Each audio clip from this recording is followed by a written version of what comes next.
I tried EasySwap wallet app for 7 days. Here's the shocking truth. When I first downloaded the EasySwap wallet app, I expected another average crypto wallet, something basic, maybe a little clunky. But after using it for 7 days, the shocking truth is that EasySwap might actually live up to its name. It's one of the most straightforward multi-chain swap wallets I've tried. From the moment I opened it, I noticed something refreshing: no complicated setup.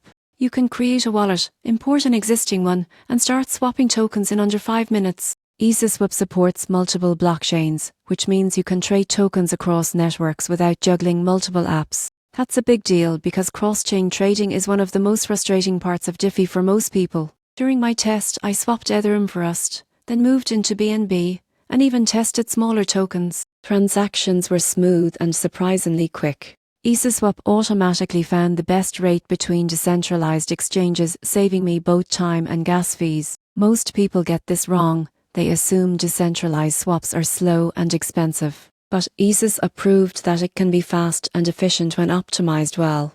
The interface also deserves credit. It's clean, beginner-friendly, and doesn't overwhelm you with graphs or trading jargon. There are some limits. It's not a full Diffie dashboard, and advanced traders might find it lacking in analytics or liquidity pool options. By the end of my 7-day test, the shocking truth was clear: EasySwap isn't trying to compete with the biggest exchanges. It's focused on simplicity, giving users a reliable way to swap tokens safely and fast. If you want a no-fuss wallet that actually delivers on its promise, EasySwap is definitely worth checking out.